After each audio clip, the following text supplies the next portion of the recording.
VIP industries ने जून तिमाही के बहुत ही दमदार नतीजे पेश किए हैं। आय में 3 गुना बढ़ोतरी हुई है और मुनाफा करीब 28 गुना बढ़कर 69 करोड़ रुपए के आसपास पहुंच गया है। नतीजों पर बातचीत करने के लिए हमारे साथ हैं कंपनी के चेयरमैन दिलीप पीरामल। दिलीप जी, बहुत शुक्रिया आपका समय देने के लिए। ईटी 9 स्वदेश पर बहुत स्वागत है। सर, बहुत ही शानदार नंबर आपने पेश किए हैं। पहले तो इसकी बधाई। ये बताइए कि इसके पीछे बड़ी वजहें क्या हैं? क्या इसके पीछे सबसे बड़ी वजह यह है कि कोविड के चलते लोग घरों में कैद थे, उसके बाद रिवेंज ट्रैवल की शुरुआत हुई और उसने आपको ड्राइव किया? बिल्कुल। देखिए, हमारे बिजनेस में तो ऐसा था कि कोविड के कारण एकदम ही ठप हो गया था। पहले वर्ष में यानी 20-21 वर्ष में तो कोई बिक्री थी ही नहीं, और गए वर्ष थोड़ा बहुत सुधार था, लेकिन कोई विशेष बात नहीं थी। तो इसलिए इन गए 2 वर्षों से तुलना करने में भी कोई सार नहीं है। और इस तिमाही में क्या हुआ कि वो नॉर्मल सामान्य सब व्यवस्था सामान्य हो गई, और ट्रैवल बढ़ गया काफी, मोरलेस सामान्य हो गया। और जो लगन का जो सीजन रहता है वो भी वापस उसमें भी पूरे रूप से वापस आ गया, और खर्चे भी होने लगे। तो इसलिए तिमाही काफी अच्छी हुई है। ये मेरे ध्यान से ये हमारे सारे अनुभव में सबसे बड़ी तिमाही रही है। दिलीप जी, अगर हम मार्जिन का फिगर आपकी कंपनी का देखेंगे तो देखिए करीब करीब 3 गुना के आसपास हो गया है। 17.5% की मार्जिन आपने क्लॉक की है। अब हम देख रहे हैं कि एक तरफ थोड़ा सा क्रूड को लेके जो कंसर्न्स हैं वो भी ईज ऑफ हुए हैं। अब $100 के आसपास से स्टेबलाइज होने की कोशिश कर रहा है कच्चा तेल। अब एक बड़ा फैक्टर होता है। ये बताइए कि क्या इसको आप सस्टेन कर पाएंगे कमिंग क्वार्टर्स में? हमारी इच्छा तो ये है, और हमारी आशा है कि हमारे मार्जिन्स थोड़े सुधार और इम्प्रूव हो जाएंगे और थोड़े बढ़ जाएंगे। क्योंकि इसका मैं आपको कारण बताऊं कि एक तो ये केवल क्रूड से संबंधित नहीं है। हमारे रॉ मटेरियल कॉस्ट, हमारे बहुत वेरिड कॉस्ट्स हैं। और जैसे हार्ड लगेज में क्रूड प्लास्टिक ग्रैन्यूल्स लगते हैं, लेकिन सॉफ्ट लगेज में फैब्रिक लगता है। वो भी अंततः तो वो भी क्रूड से ही संबंधित है। लेकिन और स्टील और सब दूसरे पदार्थ भी लगते हैं, एल्यूमिनियम वगैरह।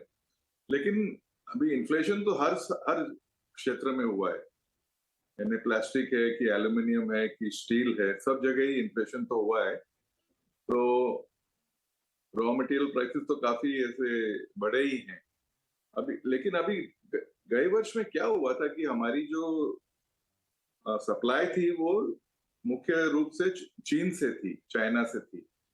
और गए वर्ष में एक सडनली हमें बहुत जल्दी में, यानी बहुत छोटे समय में हमें सारा ये मैन्युफैक्चरिंग चाइना से भारत में और बांग्लादेश में करनी पड़ी।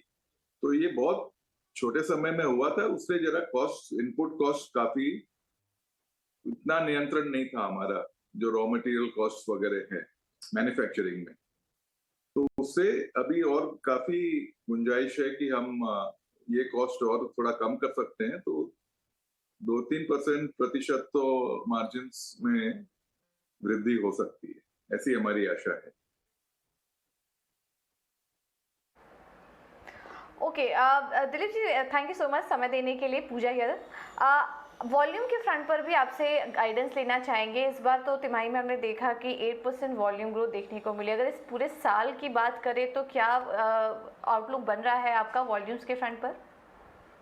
हाँ, इसी दर से वॉल्यूम्स बढ़ेंगी, हमारी तो यही आशा है।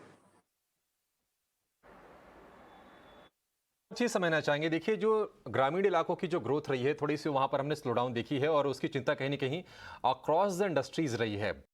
ये बताइए कि आपकी ग्रोथ को कहां से ज्यादा सपोर्ट मिल रहा है और क्या जो ग्रामीण जो मांग है उसमें आपको भी बढ़ोतरी, कोई संकेत मिल रहे हैं, कुछ आपको ट्रिगर्स दिख रहे हैं उसके? एक बात मैं कहना चाहूंगा कि आज हमारे बिजनेस में, और ये जो एफएमसीजी बिजनेसेस हैं जो मतलब ग्रामीण क्षेत्र में काफी पेनेट्रेशन है, उनका पेनेट्रेशन कई जगह तो 70-80% है। वेरएज हमारा लगेज बिजनेस तो बहुत छोटा बिजनेस है, तो वो ग्रामीण क्षेत्रों में इतना नहीं है। यानी हमारा पेनेट्रेशन ओवरऑल सिर्फ केवल 25% है। तो हमारे लिए तो ये ग्रामीण क्षेत्र नहीं, लेकिन 2 टियर 3 टियर क्षेत्रों में वृद्धि हो रही है बिक्री में, और वो ट्रेंड तो चलेगा। ठीक है। दिलीप जी, एक आखिरी सवाल जिस पे शायद हमारे दर्शकों की भी नज़र होगी और निवेशक भी जानना चाहते होंगे कि यहाँ से अब ग्रोथ को बढ़ाने को लेकर क्या प्लान्स कर रहे हैं? इनोवेशन के फ्रंट पर या फिर क्षमता विस्तार को लेकर, कैपेक्स को लेकर क्या कुछ योजनाएं आपकी? देखिए, ये तो चौमुखी ग्रोथ होगी, क्योंकि हर एक क्षेत्र में, जैसे आप आज भारत जैसी इकोनॉमी है, तो यदि जीडीपी ग्रोथ 8% सालाना होती है, तो हमारे इंडस्ट्री में लगभग 16 से 20% उसका इम्पैक्ट, मतलब हमारी ग्रोथ 16 से 20% होती है, क्योंकि ये डिस्क्रिशनरी आइटम्स हैं। तो इनमें मतलब जैसे पेनेट्रेशन कम है, तो जैसे जैसे लोगों की आय बढ़ेगी तो उसमें पेनेट्रेशन ज्यादा होगा, यानी और नए ग्राहक आएंगे। तो ये सारी इस तरह की इंडस्ट्री, जैसे ट्रैवल इंडस्ट्रीज है, आज भी भारत में ओवरऑल देखें तो बहुत कम लोग ट्रैवल करते हैं, लेकिन वो बढ़ रहा है तेजी से। वेयर एफएमसीजी वगैरह में तो अभी सबका मतलब पेनेट्रेशन ज्यादा है, तो वो मार्केट्स इतने ज्यादा नहीं बढ़ सकते हैं, उतने ग्रोथ रेट कम रहती है। तो ये तो एक तो वो हमारे लिए अच्छा रहेगा, और फिर अंतरराष्ट्रीय बाजार भी हमारे लिए अच्छे हैं, और क्षमता भी बढ़ाएंगे, मैन्युफैक्चरिंग क्षमता भी, कैपेसिटी बढ़ाएंगे। तो हमारे लिए तो देखिए बहुत ऑप्टिमिस्टिक सिचुएशन है। आज हम विश्व की सबसे बड़ी लगेज मैन्युफैक्चरिंग कंपनी हो गए हैं, क्योंकि हमारे से एक ही बड़ी कंपनी है सेल्स में विश्व में, और उनका ज्यादातर मैन्युफैक्चरिंग खुद स्वयं का नहीं है, निज का नहीं है, और वो आउटसोर्सिंग ज्यादा करते हैं। ठीक।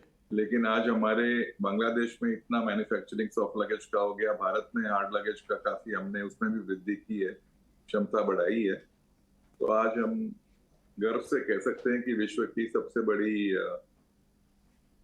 लगेज मैन्युफैक्चरिंग कंपनी हो गई है। ठीक है। बहुत शुभकामनाएं आपको दिलीप जी। आपके जो सपने अब पूरे हों, और आपसे बातचीत करके सर बहुत अच्छा लगा, और थैंक यू सो मच आउटू भी शेयर करने के लिए। अविनाश जी, वीआईपी इंडस्ट्रीज, हालांकि ये जो नंबर्स हैं अगर आप साल दर साल देखेंगे तो बेस इफेक्ट वाला ही असर है, क्योंकि बेस बहुत छोटा था लास्ट ईयर, पूरा कोविड का भयंकर डिसरप्शन था। वो रिवाइवल थोड़ा सा आ रहा है, उसके चलते आप शेयर में देखिए शायद उतनी बड़ी आप तेजी हम नहीं देखेंगे। शुरुआत आज पॉजिटिव हुई थी, लेकिन शेयर नीचे आ गया।